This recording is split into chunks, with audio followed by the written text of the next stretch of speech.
Hey guys, what's up? Welcome to another weekly update video. It's taking me a couple extra days to get this video done, so I'm going to have an extra thing to talk about here. But Sunday seems like a pretty good day for a weekly update video, so here we go. The first thing I want to talk about is on Thursday I went to the Rocky Point Cantina in Tempe to go to the Spineshank show. Here's the flyer for it. It was Spineshank, Moreau. They were cool, and another band. I didn't get to see any of these other bands. There's a band here called the Tommy Gibbons Band. I was interested to see what they sounded like, but I didn't get to see them. So, the first band I did get to see was Moreau. They were pretty cool. It's not. I don't listen to bands that usually sound like them, but I've heard several bands that sound like them. They sound kind of like. The only band that I can throw out there that they sound like is Meshuggah. It kind of has that kind of sound to it, that modern kind of like new sound to it, and it was cool. I enjoyed it. I actually went to go on Amazon to see if they had a CD out because I didn't buy any merch from them, and it seems like I think their CD comes out next month or something, so I'll probably check it out when it comes out. I thought they were cool. So then the next band that I saw was Shattered Sun. They definitely aren't anything that I'm into, so I don't really have anything to say, and I didn't really enjoy them that much. Yeah, so and then finally Spineshank came out. Here's some video of me rocking out.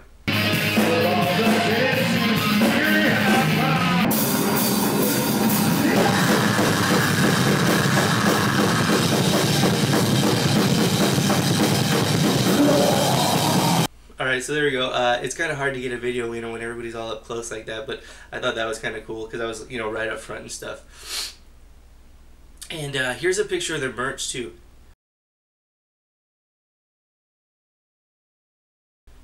So that's cool. They had some pretty cool merch and stuff. So as far as their performance went, they're good. They sounded great.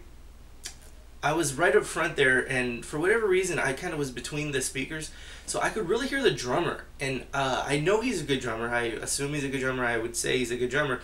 But just to be able to hear him playing everything and hearing all the fills and stuff, I could hear him really clearly. So that was really cool, just to see every little thing he does. Because sometimes, the drummer, any given member in a band might go underappreciated, but it was just really cool to actually hear, everything he was doing. And then on top of that, I was lined up slightly more towards the bass player side. So I could hear more bass than guitar, slightly. So I don't know, because I'm about to say even I enjoyed the samples. I could hear the samples clearly. Everything just sounded good, which is kind of different because the last time I went to Rocky Point Cantina, it didn't actually sound that good. So now that I think back on it, actually everything was sounding really good. And I had a great time. Spineshank is one of those bands that puts out a set list that's like, they don't necessarily, I've seen them a lot of times, so, even in the past, they've never been a band that like makes you wait till the last song or last two songs to hear their most popular songs. They just, they come out, hard hitting. They play whatever, they play the heavy stuff, they play the hits, and they just jam-pack the set with, good songs. So they've always been a band that I think can put together a good set list. So, Thursday wasn't an exception to that, so it was really good. And one last thing about the Rocky Point Cantina too. I've talked about it in the past, and I said I didn't really enjoy the club and this and that, and I've actually now, especially thinking back on it, how good it actually did sound. I actually have to say that I actually think it's a good venue, and I'm going to enjoy going there in the future. It reminds me of an old venue they had, kind of reminds me of an old venue they had called The Sets. Where it's like it's kind of unassuming, it doesn't look like this big place where rock stars are gonna be playing or anything, but it has that quality to it where it's like kind of unassuming and stuff, and you'll see bands there that maybe have radio songs or they bring the professional sound with them. They're professional musicians. They bring good tours. It's 3 or 4 good bands and stuff. It's just one of those venues. It's gonna be awesome. I don't want to call it like a dive bar, because a dive bar is something completely different, but it's kind of like a dive concert venue. It's really cool, and like I said, it reminded me of The Sets, and The Sets was a place that closed down years ago that I was actually one of the few venues that I've actually been like sad to see it go. Because usually I'm like, yeah, whatever, I'll go, concerts will keep coming through. But that place, I was like, oh man, you're kidding, it's closed, I'm not going to get to see shows there. I had really good memories. And when that closed, and I think that's when the clubhouse kind of gained popularity. And then now that the clubhouse is closed, now I'm seeing a lot of shows going to the Rocky Point Cantina. Like, I'm gonna see Static X there this month. That's gonna be ridiculous. That's what I'm talking about. It's like an unassuming place that you get to see really great shows. And even before that, there was a place called the Mason Jar, and that was by far probably the worst of all of them. They were, but people used to talk about the Mason Jar even after it closed. Like, you know, it was like a popular place for bands to come in through Phoenix, and that was a shitty little bar. Man, I don't even want to get into it. But yeah, so that was the show. It was really good. I had a good time. So then the next thing, the next day, Friday, was First Friday. And so we went down there, me and my friend Mickey. Mickey had never been there, so we went down there early. So we were planning to go to the First Friday activities, and then afterwards there was a Fear Factory show. We'd been planning for the First Friday thing for like a month or something, and then somehow the Fear Factory thing kind of wedged itself in. So we ended up going there at like 6. We went down there, like, headed down there at 6. So when we got there, the sun was still out, which was different. You know, I've never been there with the sun was out before. I've always thought with First Friday, the later the better for the most part. You know, 8 or 9 or 10, you know, you can still, it's more fun. There's, it's more of like a party, block party kind of atmosphere. So when we got there and the sun was out, there was no crowds or anything. So it was kind of cool to be able to just, you know, hit every little place and just cross everywhere without any crowds or any distractions or anything. And also the parking was really good. Usually parking is kind of the hardest thing to go down there because there's people in the streets, and when you finally find a spot, you're usually like way farther away than you ever expected to be, and you're lucky to get that one spot. So that was cool. I got a really great spot, and everything happened real fast because of that. You know, no crowds, good parking. It was cool. Like I said, Mickey'd never been down there before, so it was cool showing him, you know, some of the stuff. And I always enjoy going down there. I haven't been there for a couple months now. There was this cool guy.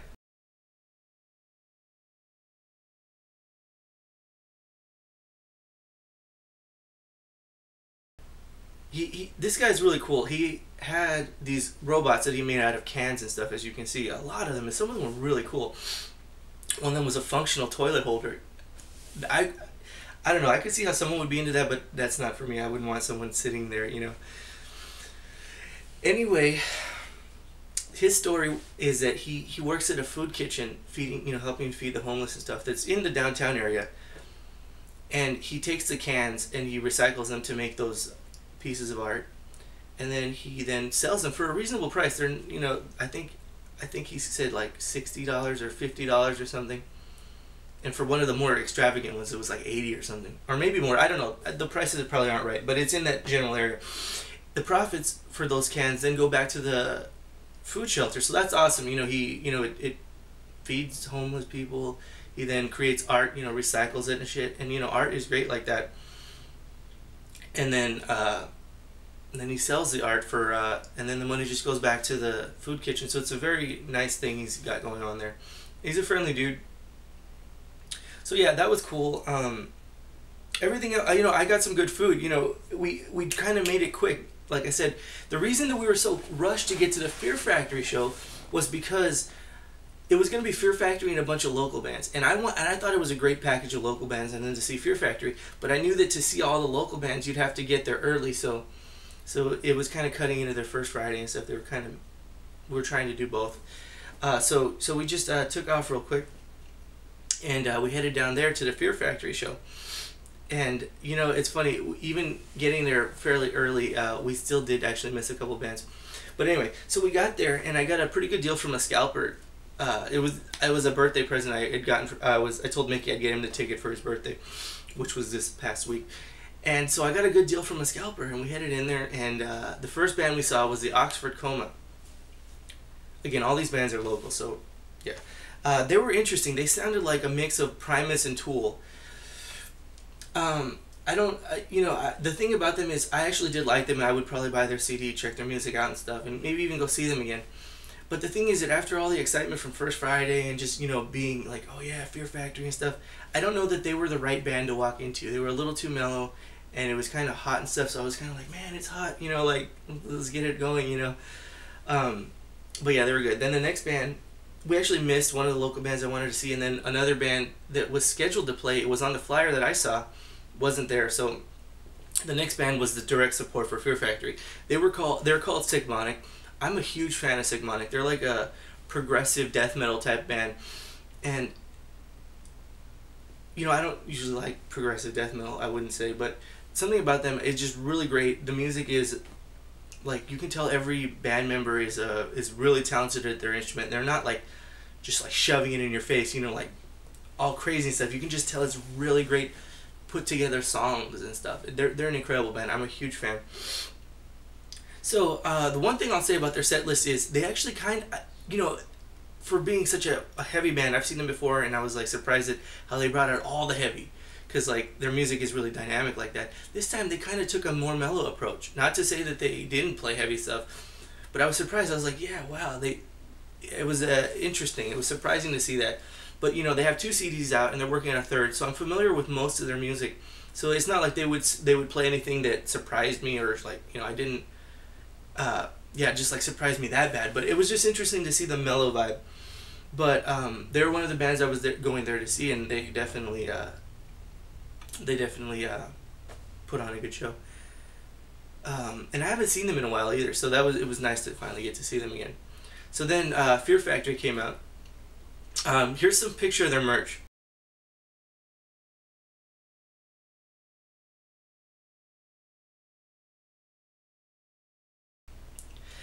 So as you can see, they had some really cool shirts. I like that Terminator one that they had there.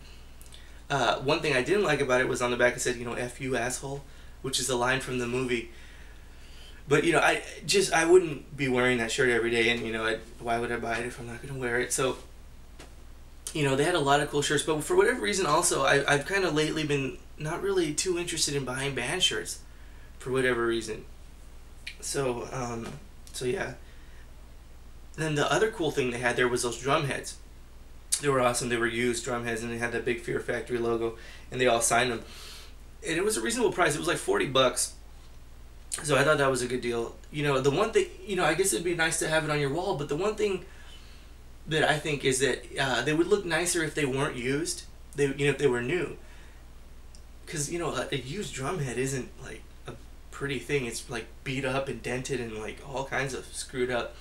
So, but I guess if they were new, then they would be significantly more expensive, because I guess the beauty of it is that they use it, and then rather than throw it away, they sell it to fans. Whereas if they just bought new ones, and they'd be like, because drum heads are expensive, like $20 or something.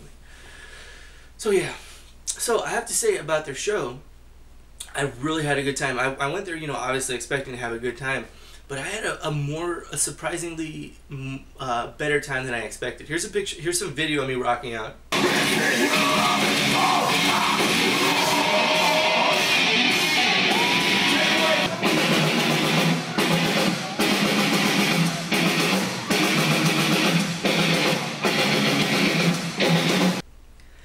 So as you can see, it's kind of hard sometimes to get video like that, but I was having a great time, and I was like, oh man, I have to get some video of this. I was pretty much center, right up on the front rail there, and it was really cool. The band thought, I kind of thought like that they looked like they were having a good time. They weren't.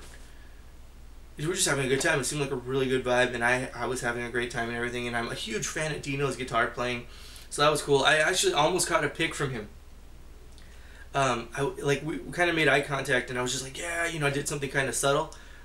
I wasn't like, yeah, I was just like, yeah, man, and he did it back to me. I think he went, yeah, and I was like, oh, cool. We had a moment there, and I I looked away, and like out of the corner of my eye, I saw he flicked a pick at me, and I was like, oh, like it was too fast. Like he flicked it, I saw it coming, and I was like, oh, and it fell like right on the barricade, and I tried to jump over, and I like hit my rib, and I was like, oh, I'm not gonna get it.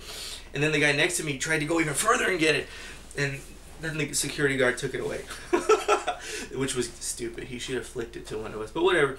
And I looked back up at Dino, and he was like, oh, come on, man. I was like, well, dude, you saw I looked away. But anyway, so yeah, me and Dino had a moment, but I eventually did catch a pic. No, I didn't catch it. I found it on the ground after the show, right after the show. This is a Fear Factory pic. It's actually the bass player's pic, which is cool, because I do have a Dino pic. So now I have this set. This is a new bass player. I actually had to fight Mickey for it. I was like, ah, fuck you, Mickey. I had to go at it. Anyway, so yeah, great time. Everything was cool. Alright, so then the last thing I want to talk about was yesterday. There was an event down at Jesse James Comics. It was kind of a Mike DeBalfo thing. He's a local artist. He's like not local specifically, but he lives here. And the whole company that he's now working for, Aspen, was coming down to join in the event and stuff. But the festivities were for his he's a new artist on Soulfire. It's a big deal, you know. So this came out last week, so they were doing a get together. So I bought a copy and had him sign it. And then this is cool because I don't know anything about Soulfire. I've heard little things, but I knew it was like a fantasy kind of thing. But then they had this too, and it said Soulfire Primer. It says everything you need to know about issues 1 or volumes 1, 2, and 3, and it's cool. I guess it'd probably be better to read all the volumes and stuff, but it sums it all up. The primer is written by J.T. Kroll, and he signed it for me, and it was cool. It says $1, but he said I could have it for free, so that was awesome. And then Tony Parker, who's also signed to Aspen, who's another local artist, was down there too, and he had issue 0 of Dead Man's Run, and he signed it too. So that was cool because I have issue 1 and 2, so now I have 0. So that's awesome. So that's a pretty sweet little collection there that I got. Again, Soulfire is like a fantasy comic, but I'm not really into fantasy like dragons and stuff. I mean, I can appreciate it, but I never really got into it. But some of this art is incredible. Like, let me find. I think it was in this one. Just some incredible art. This isn't technically Mike DeBalfo's art, but it's the general idea. See, it's like it's crazy colors and like dragons and shit. It's good stuff. I don't know that this will get me into fantasy comics and stuff, but I like Mike DeBalfo's art. So I'll probably pick up a couple issues and stuff. And then Peter Steigerwald was their colorist, but apparently he does really nice art too. So I saw he was sketching, so I got a piece of art from him. This is Grace from Soulfire. It's a really nice sketch. I felt like I was like, oh, how can I come to one of these places and not get a piece of art? So there we go. All right. So then the last thing I want to talk about before I go here is I want to show off something I've been working on, a piece of art that I've been working on. I've only been drawing for 5 months or something, 5 or 6, just a couple months since the beginning of the year. And so I just want to start showing off some of the stuff I'm working on because it takes a while to get done, and it'd be nice to just start showing stuff off. So here it is. It's unfinished. Okay, I'm gonna stop talking. It sounds like I'm making excuses, but it's unfinished. I just want to show it off though. This is yeah, it's huge, as you can see. So yeah, it's unfinished. I just want to show it off. It's been taking a little while to get it here. Yeah, so if you have any comments or critiques, I'd be more than happy to hear them. And I'll probably show it off when it's done, maybe, And I'll probably start showing off more art and stuff that I'm working on. But alright, thank you guys for joining me this week, and I will see you guys next week. Bye.